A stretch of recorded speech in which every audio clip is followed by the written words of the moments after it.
तो किसी ने सच ही कहा है कि बड़े सस्ते में लूट लेती है ये दुनिया उन्हें जिन्हें अपनी कीमत का अंदाज़ा नहीं होता। नमस्कार दोस्तों, मैं आशीष राजपूत आज आपके लिए लेके आया हूँ कुछ ऐसा जिससे आपके विचारों के साथ साथ आपकी ज़िंदगी भी बदल सके। तो कई बार हम जिंदगी में सोच कर निराश हो जाते हैं कि कोई हमारी सही कीमत क्यों नहीं समझता, किसी को हमारी काबिलियत पर भरोसा क्यों नहीं है, हम जितनी मेहनत करते हैं, जितना परिश्रम करते हैं, हमें उसका सही फल क्यों नहीं मिलता। तो इस बात से मुझे एक पिता और बेटे की बहुत ही अच्छी कहानी याद आती है। एक बार एक बेटे ने अपने पिता से पूछा कि पिताजी, कोई मेरी सही कीमत क्यों नहीं समझता, मैं जितनी मेहनत करता हूँ, जितना परिश्रम करता हूँ, मुझे उसका सही फल नहीं मिलता, लोगों को मेरी काबिलियत पर भरोसा ही नहीं है। तब उस पिता ने अपने बेटे को समझाने के लिए अपनी अलमारी से एक बहुत ही पुरानी घड़ी निकाली और अपने बेटे को देते हुए कहा कि ये घड़ी 200 साल पुरानी है, ये मुझे मेरे पिताजी ने गिफ्ट में दी थी, अब मैं इसे तुम्हें दे रहा हूँ। अब तुम इस घड़ी को लेकर एक कबाड़ी वाले के पास जाओ और उससे पता करके आओ कि वो इस घड़ी की कितनी कीमत दे सकता है।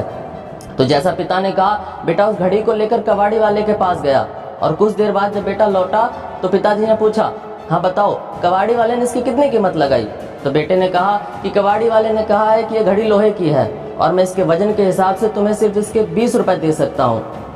अब पिता ने कहा, अब तुम इस घड़ी को लेकर एक साहूकार के पास जाओ जहाँ पर चीज़ों को गिरवी रखा जाता है और उससे पूछ कर आओ कि वो इस घड़ी की कितनी कीमत दे सकता है।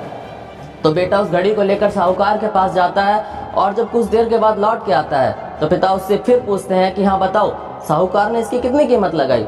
तो बेटा कहता है कि साहूकार ने कहा है कि घड़ी बहुत ही पुरानी है और काफ़ी गंदी भी है, तो मैं इसके तुम्हें सिर्फ 500 रुपये दे सकता हूँ।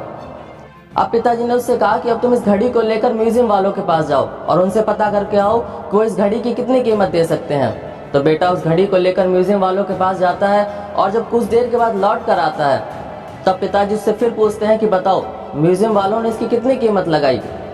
तो बेटा कहता है कि म्यूजियम वालों ने कहा है कि मैं तुम्हें इसके 20,000 रुपये दे सकता हूँ, क्योंकि ये घड़ी काफ़ी पुरानी है और एंटिक पीस है, आज के टाइम में ऐसी घड़ी मिलना नामुमकिन है। तो समझने की बात यह है कि हमारी सही कीमत का अंदाज़ा सही स्थान पर ही लगाया जा सकता है। वो कहते हैं ना, हीरे की परख सिर्फ जौहरी ही कर सकता है। तो आप निरंतर प्रयास करते रहिए, यकीनन आप एक ना एक दिन अपने सही स्थान पर पहुंच ही जाएंगे जहां पर आपकी सही कीमत लगाई जा सके।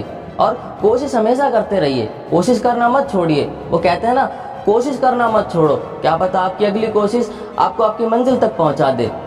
दोस्तों, हमारा जीवन संभावनाओं से भरा हुआ होता है। कई बार हमारे जीवन में स्थितियां अच्छी नहीं होती पर उससे हमारी वैल्यू तो कम नहीं होती।